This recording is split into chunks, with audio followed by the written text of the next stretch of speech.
Welcome back to podKast with a K. Am I in focus? Probably not. As in focus as it gets.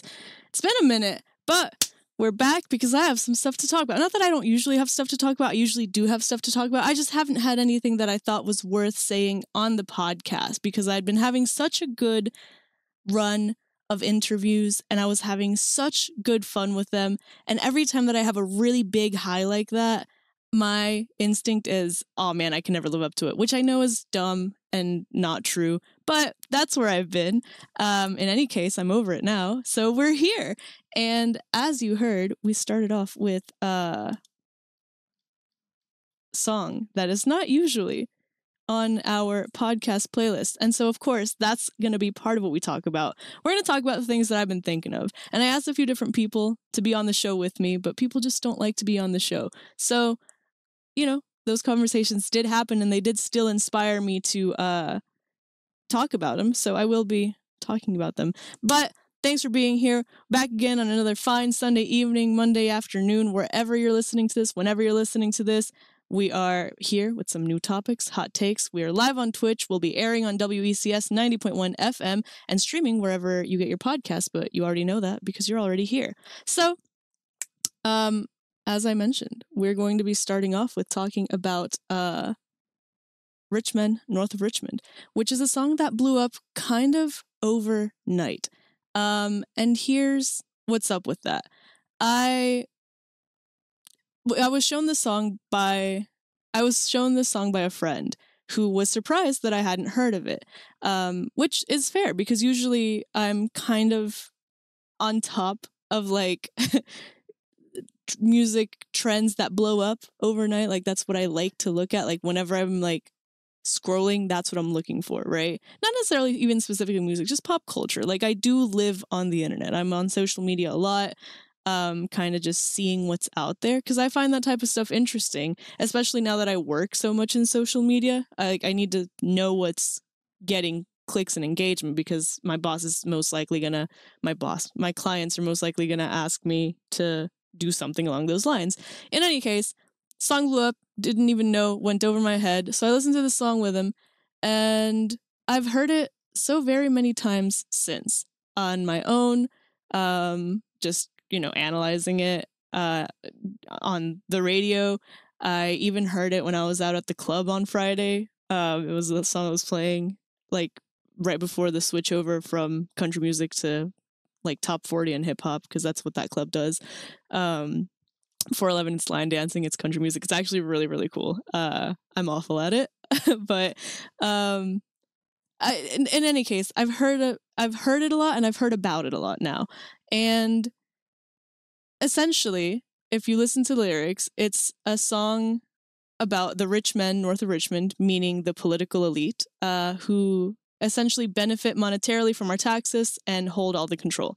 The song lyrics also condemn, as you heard, those who take advantage of welfare while there are homeless people that exist. Mentions the Epstein controversy and the line about miners, like coal miners versus miners as in the youth. And then the treatment that veterans get upon their return from serving in the military. All points that I thought were like, oh, yeah, these are problems in our country. That's true. But apparently, this has become a super, like, politicized topic, which I think is so very, very weird and very, very interesting how it got turned into such a politicized topic. Essentially, the song has kind of been claimed by right-wing, conservative-leaning individuals, and it even played at the Republican presidential debate. The writer, Oliver Anthony Music, has since made a few different posts kind of like reintroducing himself to the public eye, saying that he doesn't really want fame, he doesn't really want money, he doesn't want any of that. He's just here to voice his feelings on an issue that has kind of plagued him and those that he's known over the years as a blue-collar worker all over Virginia and the Carolinas, etc. And he essentially denounced that attitude, saying that he thinks it's really funny that that song would play in those spaces because those are the people that he wrote the song about, the corporate-owned right and politicians and political elite. And again, I think that's very interesting considering that the song has kind of been mostly promoted by those right-wing individuals who are in support of all of that. I was kind of, I had been thinking about this being a podcast topic and just kind of like, I wanted to like discuss this more with some more people. And it just kind of never felt like the right time. I don't like always having to make things about politics because that is, I don't mind talking about politics. I like talking about politics. And if I don't know about something, teach me. Why not? Tell me your opinion. I'm going to go home. I'm going to look it up and then I'm going to go make my own opinion because that's who I am, right? That's who I am as a person. And it's funny because while I was out, I saw some guy in like hella American flag, like real country, like, attire with like a MAGA like quote or something on the back of his shirt, singing his little heart out about this song at the club. And I was like, that's interesting. Very interesting. Because again, the guy has said he doesn't care about politics. He says it's as much about Biden as it is about Trump as it is about anyone else. It's about politicians as a whole. And he stated that his music is definitely critical of the system as a whole, but that he's found more to critique on the Republican side than on the Democrat side. Again, he's not saying that he favors one over the other. Quite the opposite. He doesn't care for the system as a whole, but at the very least, in the case of this song, it was about the very people who were using the song as their anthem for the night. And so here's where we get into like the actual lyrics and the actual controversy now that we've gotten the politics out of the way. Because you guys know that I, again, don't mind discussing any topic. I have strong opinions and the opinions that I have are my own. And so in the conversations that I have managed to have about this song, in one of them, the topic of punching down was brought up, referring to the line where he says that, there are short and obese people who weigh 300 pounds, right? Like taking advantage essentially of welfare. Well, there's people on the streets. And my hot take here is that I don't disagree. As somebody who is not eligible, who's not eligible at all for any sort of government aid, and has known people who have done what they can to play the system and just kind of claim as much as they can without really doing very much to get out of the situation that they're in and get ahead and get back on their feet. What is wrong with this line? And that's one topic, right? We can discuss that as much as we want. This is coming from the perspective, I don't care what you're doing with your life. I don't care if you weigh 2 pounds or 200. I don't care if you're taking advantage of the system or not. I think that it sucks that there are people who can't get aid, that they need aid. Meanwhile, there's people who don't need that aid that are claiming it. At the end of the day, the system sucks. Take advantage of it, burn it down to the ground, do something. I don't care. That's your life, right? If it's not affecting mine, who am I to say anything about it? What the problem here is, and what I perceive this as being, because, you can read the Genius annotations. You can ask him specifically. You can read his posts. You can listen to other lyrics. You can listen to his videos of him speaking on his song. At the end of the day, this is a song published, taking its own life, taking on a life of its own, and kind of as an art piece is now up for your personal interpretation. Sure. Let's call it that, right? At the end of the day, what that line is about gluttony, right? And this extends beyond obesity and food and taking advantage of the system. This is about gluttony. And I think that line is deliberately, characteristically, a caricature of gluttony, right? This extends, of course, to wealth and power. Like, we've all seen those comics of, like, the big round guy in a suit on top of a pile of money saying, "You're poor because you don't work," to some guy asking for, like, $1, right? Like, we know what the issue is. And the fact that this has been a line to kind of divide the attention and be like, this sucks, and like everyone that's saying that this sucks is left-leaning and liberal, and they all just don't like the song because it talks about fat people. no, dude, what? So off base. Another conversation that came up was kind of along those lines of being like, oh, the left thinks this. Again, funny because the song is meant to critique a system and people are making it political when the guy wants nothing to do with politics. But in another conversation, the line about minors versus minors as in coal, minors as in youth, came up. And essentially, in a way where it was like, you know, I'm out here listening to the song. What you gonna do about it? And I was like, I actually really like that song. I think it's a good song. Musically, I like it. Lyrically, I like it. The message I think is important because I agree.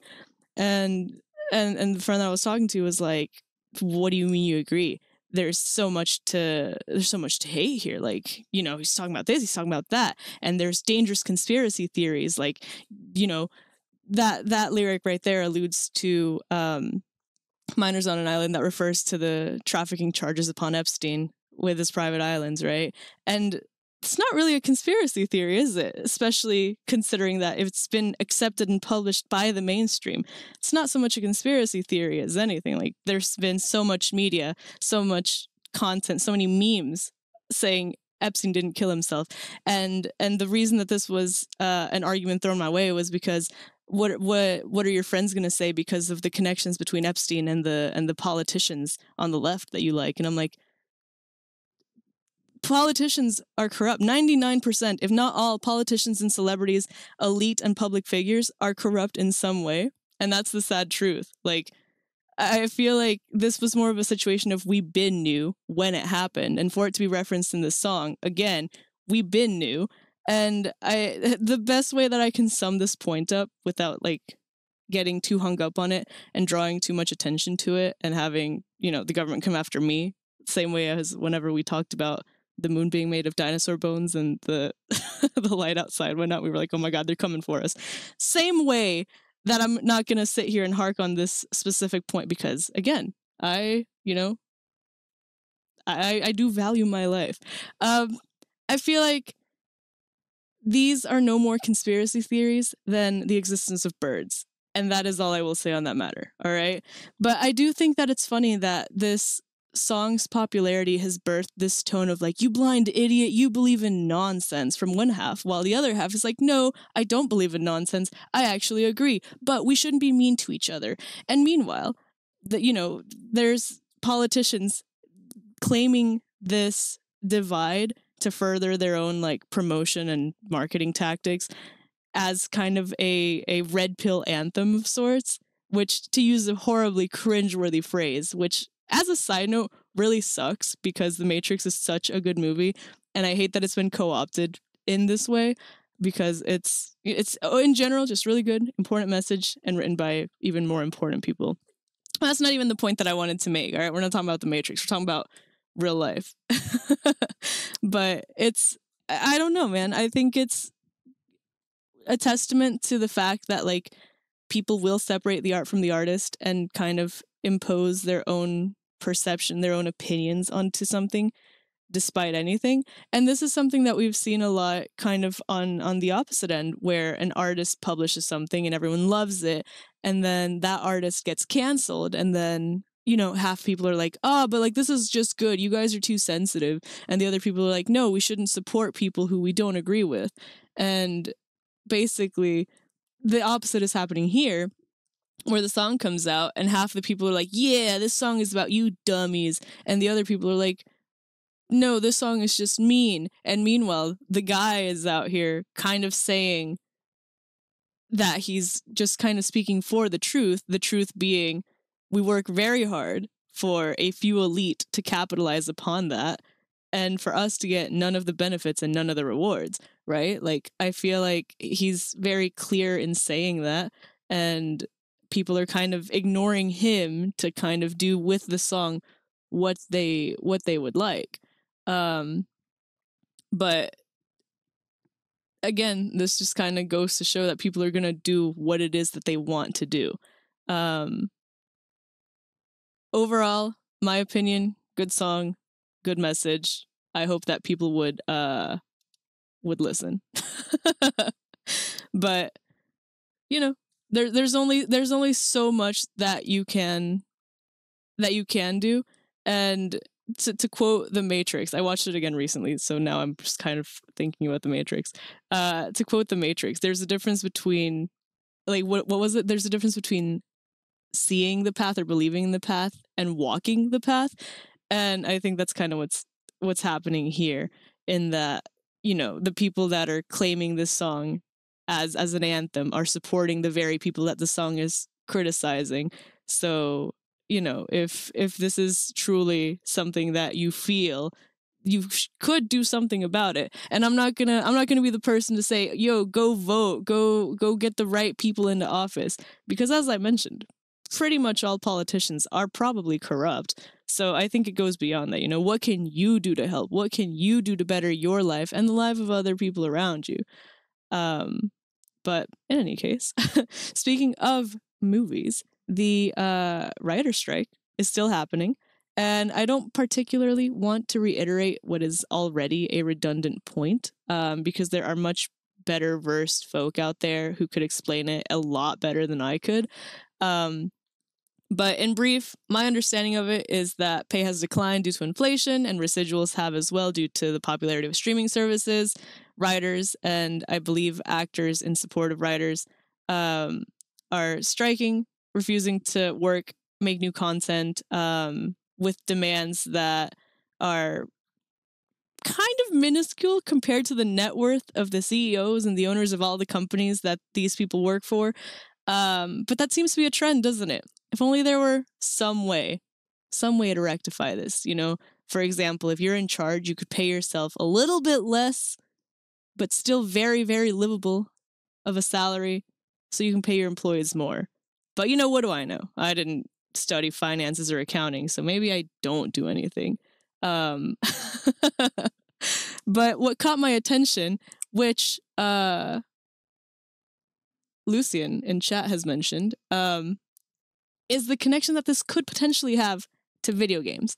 Lucian mentions that there is some issue with voice actors as well, and some people are boycotting certain video games.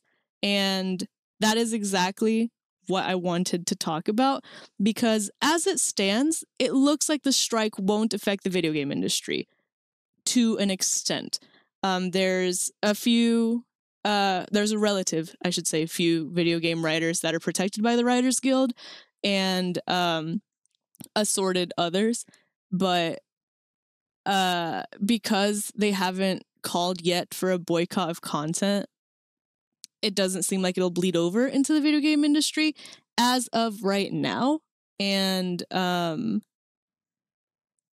wanted to kind of explore what it would mean if it were, because the success of The Last of Us specifically kind of shines a light on that overlap between the mediums. There's some other popular examples. There's Tomb Raider, there's Sonic, Mortal Kombat, Mario, Pokemon. Like a lot of video game movies have come out recently, and a lot of others have existed in the past.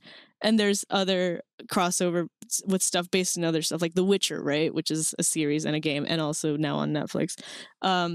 But if there were to be an overlap, right? Say that they do call for a boycott of their work. Say that this does affect voice actors and writers that also work for the video game industry.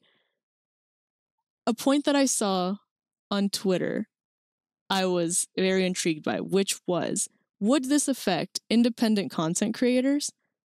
And would this mean that live streaming video games would be crossing picket lines? Because this comes at a very turbulent and unfortunate time. Personally, right now, this is Hispanic Heritage Month, and there is a festival of sorts meaning to celebrate Hispanic creators within all spaces, specifically in video games. And that's specifically in video games, meaning specifically that's what I was concerned for, because as somebody who is Hispanic, and as somebody who has developed their expertise in new media, this includes video and writing, and as you're here on Twitch, if you are here on Twitch, live streaming. And should this extend to the point where it does bleed into the gaming industry and it does come to the point where they call for a boycott of, old and new content, right now there would be so many games halted. There would be so many projects that would have to be abandoned. The Latinx in gaming organization is in the process right now of planning their couple day long, I believe, celebration of the month, right? Highlighting different creators of different talents and different skills with any connection to the industry. And this includes live streaming gameplay of new releases. And so if this were to escalate that far in this month, like obviously like that's just because this is the point in time where we are, right? This is what I'm thinking of right now. If this were to expand, how would this affect streaming? Because streamers don't really have any connection or obligation. Most streamers, I should say. There's some that do work under labels and companies and whatever. But everyone who's just kind of streaming for fun, would this mean that streaming would be crossing picket lines? Because obviously in support for the content that you love, you want to be respectful of their wishes, because that's kind of what the point of boycotting is. Like, people need to see that strength in numbers. And it's not like a new concept. I mean, this is, I'm not going to explain boycotting to you. You learned about this in school when you were 10, I bet. But the reason that I was thinking, how far does this extend, was because, like, for example, I saw that Selena Gomez had promoted her Hulu show, I think Only Murders is what it's called. But she promoted her show, and everyone was saying that, like, this kind of was strike breaking, and that she was not supposed to do that because, in solidarity with her fellow actors and for the writers, and she was included in the group of people who were supposedly not supposed to be at all involved in any new content, right? And promoting the show has been kind of taken as her disregarding the entire movement right now, which is interesting, because the way that I guess that you could see it would be that she was just optimistic that anything would be resolved by the time that the show was supposed to premiere, that the new episodes were supposed to come out, and by the time that everyone was supposed to get back to work. And there was also an argument for, because she was contracted before the strike to do this, that this wasn't strike breaking. She was just kind of upholding her contract. But that's not exactly what that is it? That's that's still a part of it. And she has since deleted the post, but still, like, if something like that garnered that sort of attention, I really want to know how this would affect streaming, because this also goes into it's bigger than just Twitch and video games, right? Like, this extends into like people who do Let's Plays on YouTube and have tutorials scheduled to go out. Would scheduled videos count? Or would that also be wrong because you have the power to stop those videos? Or people who stream on any of the other services, or people who make TikTok clips, or people who do literally anything and everything, right? Like, how would this affect essentially the entire world of independent creators? And this also was interesting because I have a project that I worked on my senior year of college that very recently we all those of us who worked on it all just kind of had the urge to revisit it, which is coincidence and also maybe fate. Who knows? Do y'all want to discuss fate? We can discuss fate. But we were joking that, like, once the strike is over, we'll go and pitch it. And so then I was thinking, everyone who like is in the pitching process, like, what happens to all of those projects, right? Because that's kind of one angle of it, right? That they're hoping for. If people don't stop striking, they'll just hire other people, but then those people would be seen negatively. And this kind of gets into that self-fulfilling prophecy of you need work, so you go and you take the job anyway, but if it doesn't work out, you're not protected by the guild because you broke strike to get that job in the first place, but you needed to take the job in order to make a living. And so then you're just caught in this vicious cycle.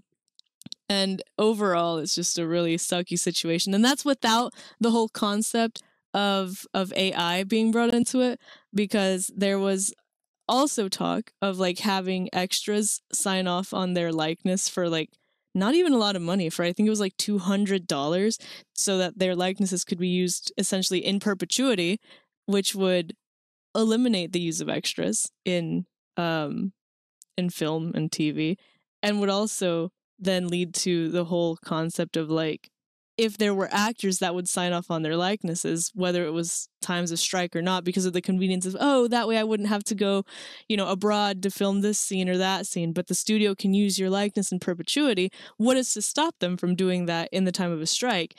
And it was really, really weird to me to see that there were some actors and writers in support of AI being brought into the media, specifically because right now, of all times, obviously AI is super trendy, but there was an entire Black Mirror episode released. And I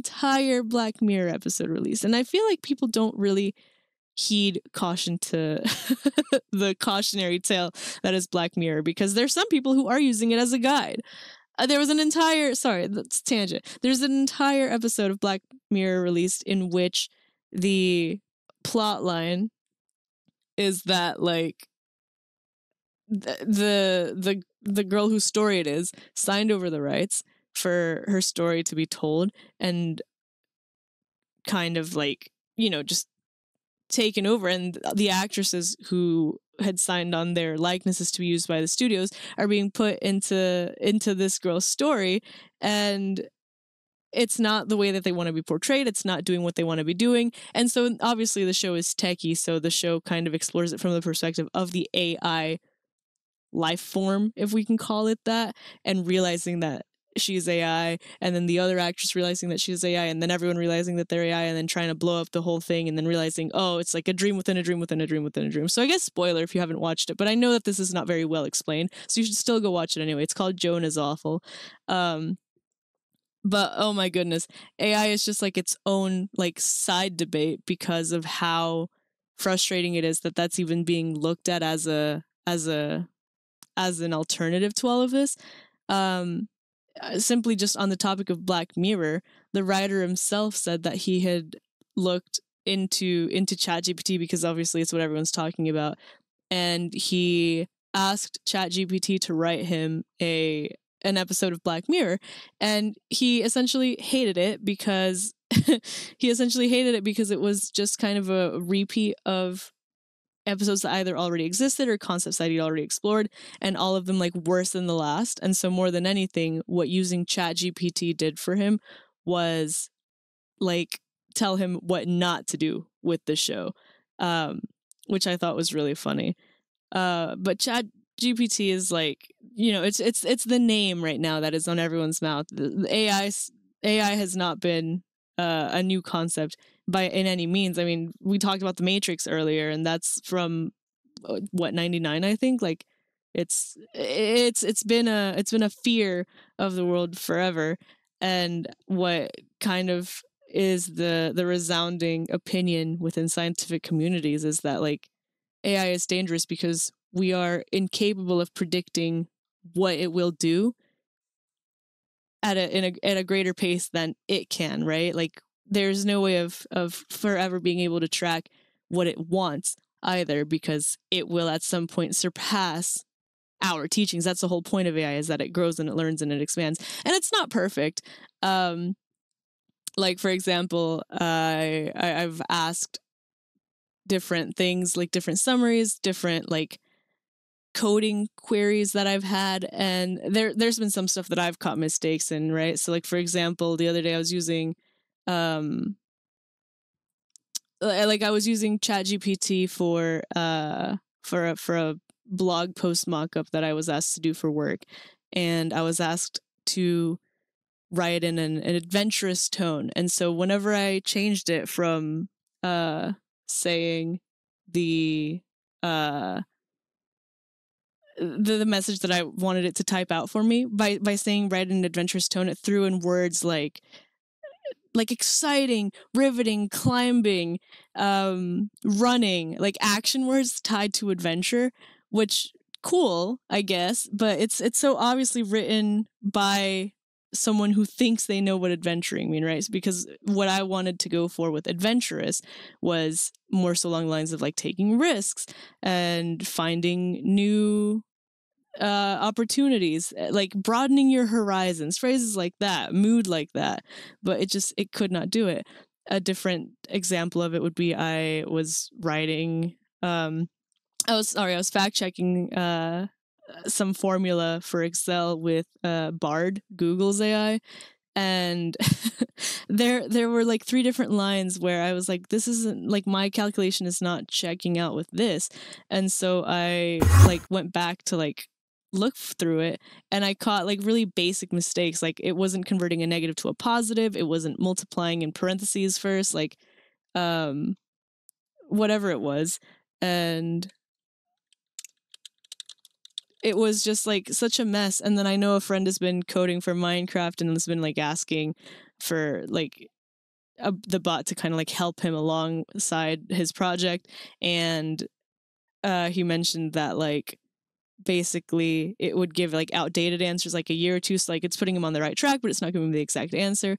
And so I hadn't thought of using any of the AI bots for coding. And so when I decided to test it out for myself, for my website, I just some really basic HTML, like, just resizing type problem. And it couldn't tell me what it is that I wanted. It was just saying like, it was literally just saying, if doesn't work, use resizing option. And I'm like, yes, but what do I resize? What do I tell it to do? And so I don't think right now, I think I mentioned this in the last podcast, last month or the month before, whenever it is that we talked last, that I don't really think it's going to take over anytime soon. But because people think that it will, it sucks that so many people are kind of losing out on jobs because of AI. Like, I mean, I, for example, have been finding more and more trouble in getting hired for copywriting jobs because everyone just kind of thinks ChatGPT can do a better job. But my personal irk with ChatGPT is the same as it is in graphic design, in which, like, if you're using Canva and you're fully taking advantage of the resources that it has to offer, or like Adobe Spark, or like whichever, any template app, right? If I recognize your template, I'm annoyed because you put in no effort, you put in no work. And, people who don't recognize it, people who don't see it, don't care. They're just like, oh, thanks for the information, I'm a head out.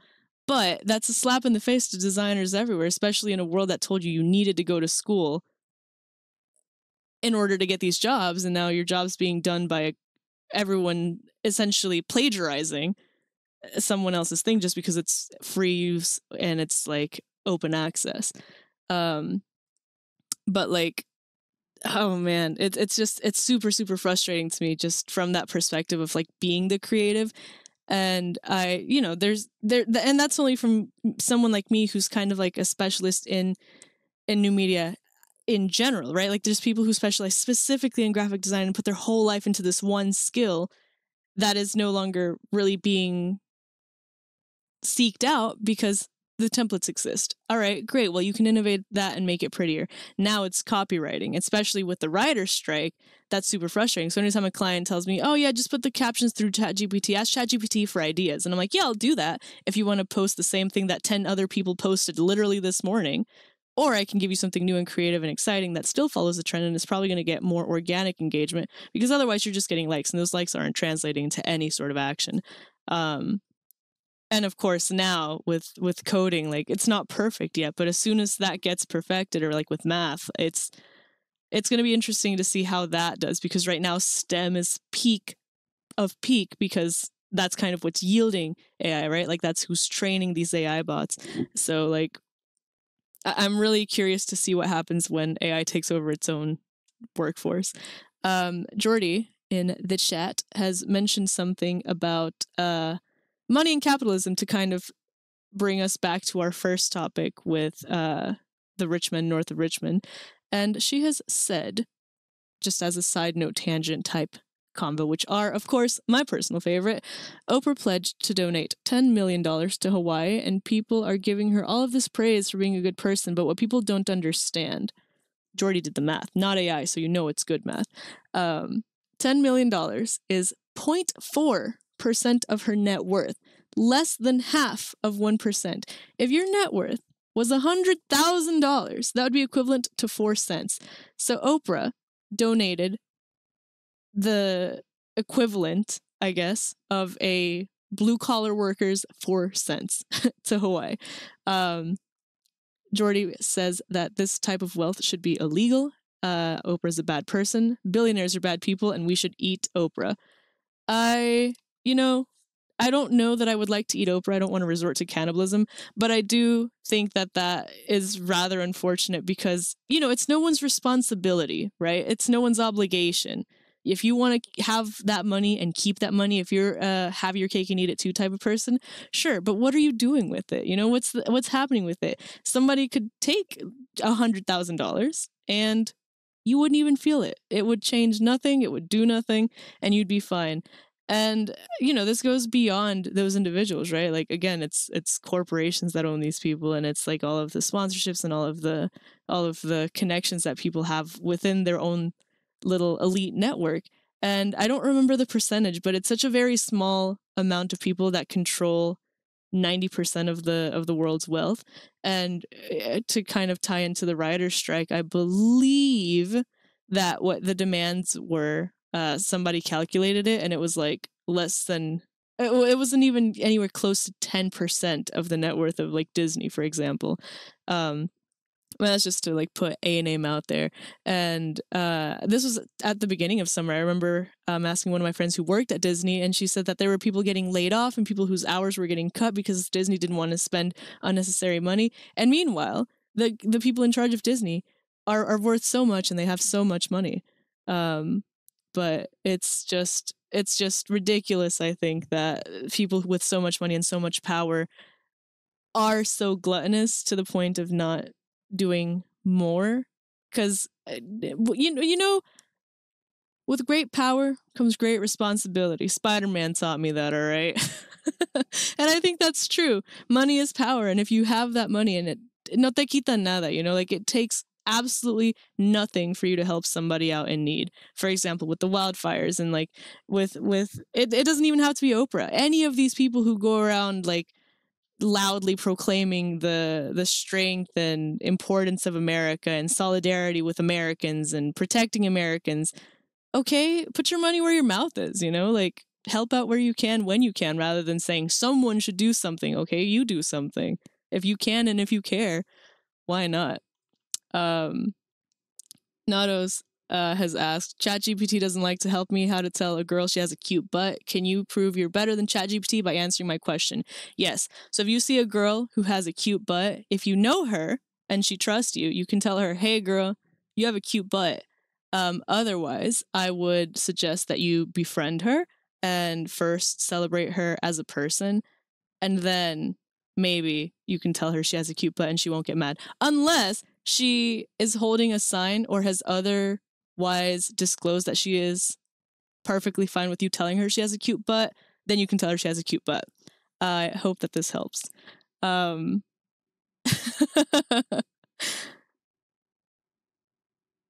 Nato says he'd eat Oprah if she paid him, also for the flex. But see, there we go. We got that exchanging of disgusting wealth. I approve of this. Jordy says, I'll tell you what Oprah's not doing. She's not donating to Hawaii. Yes. Well, I'm so sorry that it didn't help Natos. I thought it was quite a helpful answer. My next piece of advice to you would be live and learn. Say it to whoever and see what happens. In any case, as we devolve into our usual round of chaos, and as our time nears our close, I also wanted to just quickly mention an impromptu topic, just because it just happened and it was fresh on my mind. I wanted to mention that my heart goes out to Jimmy Buffett's family, friends, and fans who valued him. In my own personal home, it's been a somber kind of weekend because my dad really liked Jimmy Buffett, and so Jimmy Buffett was kind of like key in like the soundtrack of my childhood. Like I can I don't think that I know any song as well as I do like Margaritaville and maybe 5 o'clock somewhere. It's just like kind of in the back of my mind. Like, whenever people zone out and like it's elevator music playing in their head, those are the songs that play in my head. And I kind of wanted to use this to tie us back full circle in just like a quick note that I wanted to make, in that there's such a there's such a pushback against country music here as well as in Mexico. I've realized like in Mexico, I guess here it'd be called Mexican regional music. In Spanish it would be like norteñas, like stuff from the Mexican North, which is kind of the same as the American South. And I won't speak on Mexican music right now because I'm talking about American country music. I just wanted to point out that's an interesting little parallel. But I wanted to say that I think that people should give country music more of a chance, because there is a specific corner in country music that I admire so much, which is kind of what everyone makes fun of, like the part of country music that just wants to like drink beer, have truck, party. Because listen, sometimes life is about the little things that give you joy. And that's kind of what like Jimmy Buffett's entire brand was, right? It was just like peak, like chill music somewhere between country and soft rock. And it's just like feel good music. And I want more feel good music, all right? I appreciate all of the types of music that I appreciate as much as I appreciate it.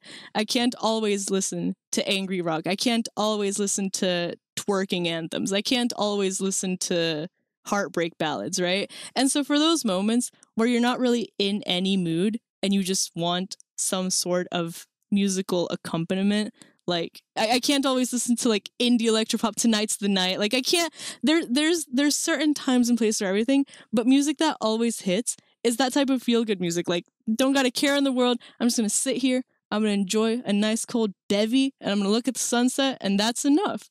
And you know what? There should be more music like this. So either people should give more credit and attention to this type of country music and soft rock, or other genres should also write stuff that is lyrically like this. That's what I want. That's all that I want.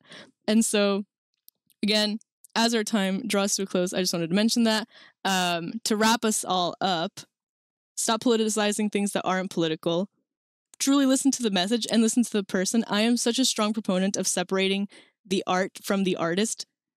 If the artist is telling you, the art is about this, it's not about what you think it's about this. Because there's a lot of artists that'll tell you, it doesn't matter what the song means to me, it's about what the song means to you. If there's an artist telling you, this song is about why the color blue is the best color of the sky, and you're like, no, I think he means like the shade of blue that it is right before sunrise, right after sunset, where it's almost purple, kind of pink. No, he said blue.